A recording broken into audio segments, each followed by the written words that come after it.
Hello beautiful people, welcome to our channel. Let's talk about something. ఇవాళ something topic ఏంటి అంటే ఒక చిన్న ఇన్సిడెంట్ బేస్ చేసుకొని ఒక స్టోరీ అయితే మీకు చెప్పబోతున్నాను. అదేంటి, మనం చేస్తే తప్పు కానిది పక్కన వాళ్ళు చేస్తే తప్పు, మన దాకా వస్తే తప్పు కానిది మీరు చేస్తే తప్పు. ఇదే లైన్తో నేనైతే మీకు ఒక స్టోరీ చెప్తున్నాను. ఈ స్టోరీ చెప్పడానికి మెయిన్ రీజన్ ఏంటంటే, ఇలాంటి వాళ్ళు మీ పక్కన ఎవరైనా ఉన్నారా, లేదంటే మీ లైఫ్లోనే ఇలాంటి ఒక ఇన్సిడెంట్ ఏమైనా చేసిందా, అంటే మీరు చేస్తే తప్పని వేలైతే చూపించిన వాళ్ళు చేస్తే తప్పు కాదు అని వాదించారా మీతో, దాన్ని బేస్ చేసుకుని ఈ స్టోరీ అనమాట.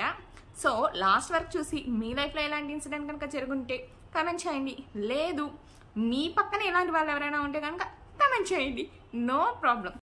సినిమా రేంజ్లో ఓపెన్ చేస్తే అదొక మిడిల్ క్లాస్ ఫ్యామిలీ 4 మెంబర్స్ అనమాట. Mummy, daddy, 2 children. పొద్దున్నే భర్త కోసం, పిల్లల కోసం సుమతి గారనే ఆవిడ వంటింట్లో కుస్తీ పడుతున్నారు.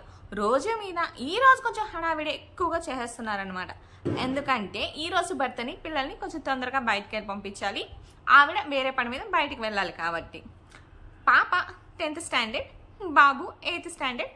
భర్త చిన్న బ్యాంక్లో క్లర్క్ ఉద్యోగం చేస్తున్నాడు అనమాట. ఇది వాళ్ళ ఫ్యామిలీ అండ్ వాళ్ళ ఫైనాన్షియల్ స్టేటస్ అనమాట.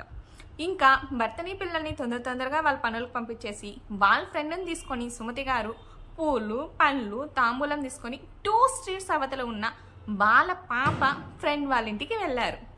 వెళ్ళే టైంకి ఆ పాప స్కూల్కి వెళ్తూ కనపడింది. సేమ్ బాయ్ చెప్పేసి ఆ పిల్లకి వీళ్ళు డైరెక్ట్గా ఇంట్లోకి వెళ్ళిపోయారు. ఇంట్లోకి వెళ్ళి ఆ పాప వాళ్ళ పేరెంట్స్కి ఈవిడెవరు, ఈవిడ పక్కన ఉన్న వాళ్ళెవరు అనేది ఇలా పరిచయం చేసుకుంటున్నారనమాట. నేను మీ పాప మా పాప మీ పాప సేమ్ స్కూల్, సేమ్ క్లాసు. నేను మీ పాపకు ఒక సంబంధం చేస్తాను, ఈవిడ నా ఫ్రెండ్. వీళ్ళ అబ్బాయి ఇంటర్ చదివి అయిపోయిన తర్వాత ఇప్పుడు మెకానిక్గా చేస్తున్నాడు. తర్వాత స్టడీస్కి వాళ్ళ దగ్గర ఫైనాన్షియల్ స్టేటస్ లేదు. మీ అమ్మాయిని రోజు స్కూల్కి వెళ్ళేటప్పుడు చూస్తున్నాడు. వాళ్ళ అబ్బాయికి మీ అమ్మాయి బాగా నచ్చిందంట, 10th అయిపోతానే చేసుకుంటాను అనేసి అని అడుగుతున్నాడు. మీకు ఇష్టమైతే మీ ఫైనాన్షియల్ స్టేటస్ మనసులో పెట్టుకొని మీరు చేయాలనుకుంటే ఖచ్చితంగా మీ అమ్మాయిని ఇచ్చి వీళ్ళకి అబ్బాయికి పెళ్లి చేయండి అని చెప్పి వాళ్ళ ఫ్రెండ్ని ఈ విధంగా పరిచయం చేసింది.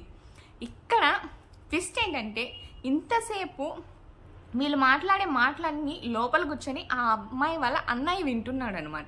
సడన్గా బయటకు వచ్చేసి మీరేం మాట్లాడుతున్నారు, కనీసం ఇంటర్ కంప్లీట్ కాకుండా ఉన్నవాడికి ఇచ్చి పెళ్లి చేయమంటున్నారా నా చెల్లెల్ని, ఏం చూసి చెయ్యాలి, మెకానిక్, అందులో ఎలా చేయాలి, ఎంతైనా సరే మేము తక్కువగా ఉన్నా, మా ఫైనాన్షియల్ స్టేటస్ తక్కువ ఉన్నా సరే మేమెందుకు అంత తక్కువగా ఉన్నవాడికి పెళ్లి చేయాలి అని చెప్పేసి నా మాటలు మాట్లాడేశారు. మీకు అసలు బుద్ధి ఉందా, అసలు 10th చదివే పిల్లకి మీరేంటి సంబంధం తెచ్చేది, మీరేంటి ఇలా మాట్లాడేది, అసలు మా ఫ్యామిలీ ఇష్యూస్లో మీరేంటి ఇన్వాల్వ్ అయ్యేది, వాళ్ళ అబ్బాయి ఎవడో కూడా మాకు తెలియదు, వాళ్ళ అబ్బాయిని మేము కూడా చూడలేదు, మీరు వచ్చి ఇలా మాట్లాడితే ఎలా, అసలు మా చెల్లికి మేము ఇప్పుడు ఎలా పెళ్ళే చేయము అని చెప్పేసి తెగేసి మాట్లాడాడు అనమాట.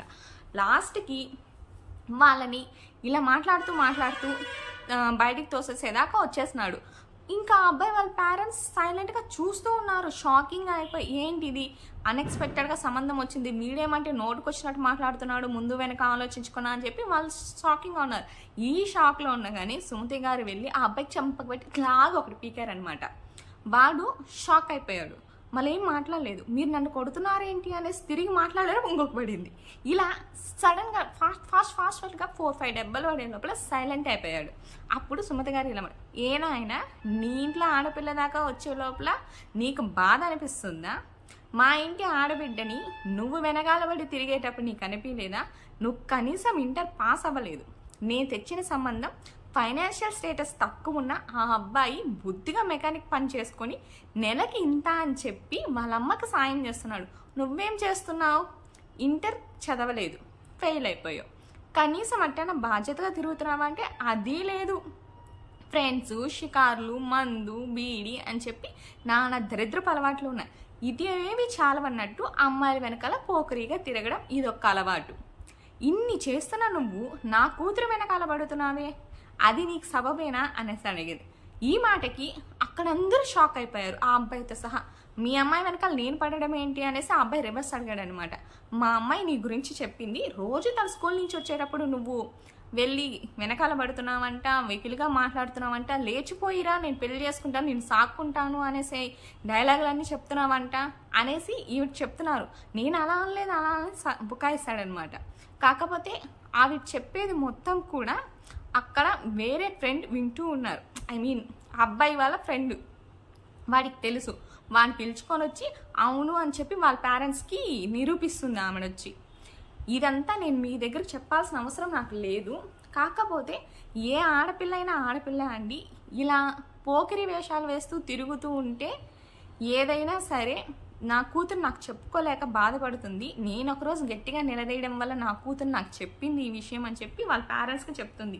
ఇప్పుడు ఆవిడ చెప్పే అండి, నీ చెల్లెల విషయం దాకా వచ్చే లోపల నీకంటే మంచి సంబంధమే, నీకంటే బాధ్యత గల కుర్రాడే, కాకపోతే నువ్వు తీసుకోలేకపోయావు. నీలాంటి ఒక బోరంబోకు నా కూతురు వెనకాల తిరుగుతూ తన భవిష్యత్తుని నాశనం చేస్తుంటే నేను ఎలా తీసుకోగలను?